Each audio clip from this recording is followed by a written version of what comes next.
छात्रों, आज हम जिस टॉपिक पे चर्चा करेंगे वह टॉपिक है नर युग्मक अर्थात मेल गैमेट और मादा युग्मक अर्थात फीमेल गैमेट। नर युग्मक क्या कहलाता है? नर युग्मक से तात्पर्य है शुक्राणु। शुक्राणु और मादा युग्मक को हम क्या कहते हैं? अंडाणु। इसको कहते हैं ओवम और इसको हम कहते हैं स्पर्म।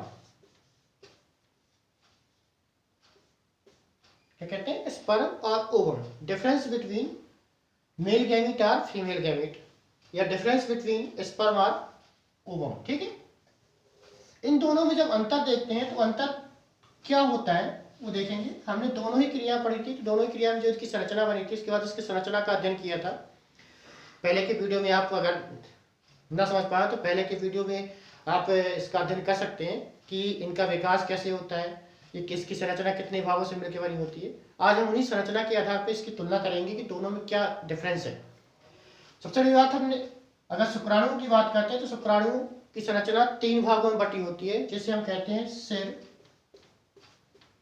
गर्दन और पूंछ। मतलब कह सकते हैं कि यह 3 भागों से मिलकर बना होता है, सिर, गर्दन और पूंछ। अगर अंडाणु की बात करें तो यह केवल गोलाकार या अंडाकार होता है। ठीक है, किसी किसी में कैसा होता है? गोलाकार या अंडाकार होता है, सिंपल सा। ये 3 भागों से मिलकर बना होता है।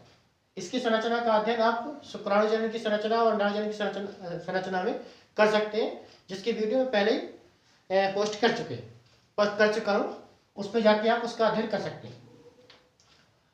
दूसरा आप क्या बता सकते हैं कि जो शुक्राणु होता है ये क्या होता है कि एक स्थान से दूसरे स्थान पे जा सकता है, अर्थात ये क्या करता है? गति करता है या सचल होता है।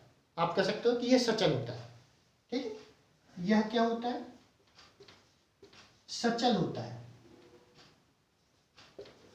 सचल से तात्पर्य है कि ये एक स्थान से दूसरे स्थान पर जाते हैं, अर्थात गति करते हुए मादा के नाड़ु के केंद्रक तक पहुंचते हैं, तब जाकर निषेचन की क्रिया होती है। ये क्या होता है? ये स्थिर होता है, ये अचल होता है। ये क्या होता है?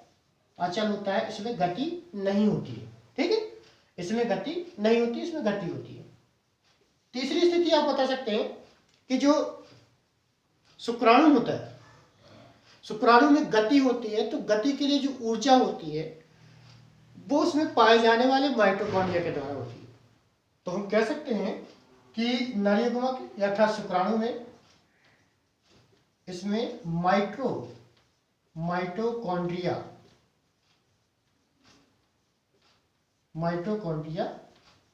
पाया जाता है।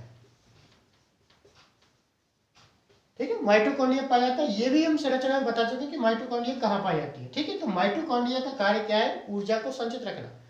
और वह ऊर्जा क्या होती है कि इसकी जो टेल होती है उस टेल को ऊर्जा प्रदान करती है और फलस्वरूप टेल के माध्यम से गति करता हुआ अंडाणु तक पहुंचता है।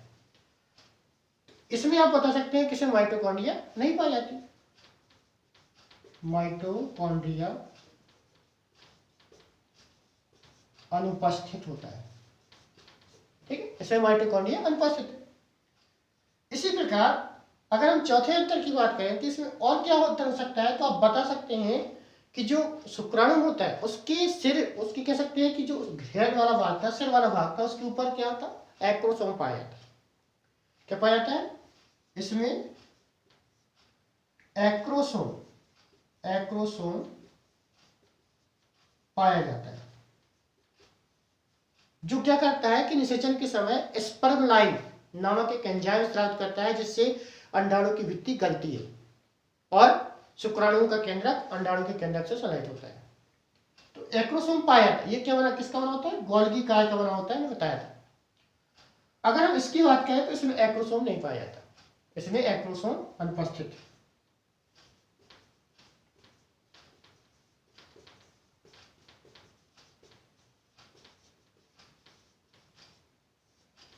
ठीक, ये 4 प्रमुख अंतर है, समानता है ये बहुत छोटे क्वेश्चन में पूछा जाता है, 2 नंबर में पूछेगा, ठीक है। तो इस क्वेश्चन के माध्यम से कह सकते हैं कि शुक्राणु और अंडाणु दोनों का अंतर स्पष्ट समझ आता है। जो संरचनात्मक रूप से अंतर है उन अंतरों के बारे में देखें कि सिर गर्दन पूंछ, शुक्राणु सिर गर्दन पूंछे बटा होता है, ये गोलाकार अंडाकार होता है। अब गति होती है, शुक्राणु में गति होती है, अंडाणु में गति नहीं होती, अर्थात ये अचल होते हैं, ये सचल होते हैं। शुक्राणु में गति के लिए ऊर्जा की आवश्यकता होती है, जिसमें माइटोकॉन्ड्रिया पाया जाता है। इसमें गति नहीं होती अर्थात ऊर्जा की आवश्यकता नहीं है, इसलिए इसमें माइटोकॉन्ड्रिया अनुपस्थित है। इसमें एक्रोसोम टोपी की समान संरचना के रूप में पाई जाती है, जो एक प्रकार की एंजाइम स्पर्म लाइन का स्त्राव करती है, जो निषेचन के समय अंडाणु की भित्ति को गलाने का कार्य करती है, ताकि शुक्राणु का केंद्रक अंडाणु के केंद्रक तक पहुंच पाए और संलयन की क्रिया हो पाए। इसमें एक्रोसोम नहीं पाया जाता। तो इस प्रकार शुक्राणु और अंडाणु में अंतर बता सकते हैं आप। अगर जानकारी अच्छी लगी हो तो वीडियो को लाइक करें, शेयर करें, सब्सक्राइब का बटन दबाएं और साथ ही बेल आइकन दबाएं, ताकि इस प्रकार की जानकारी का नोटिफिकेशन आपको समय समय पर प्राप्त होता रहे। धन्यवाद।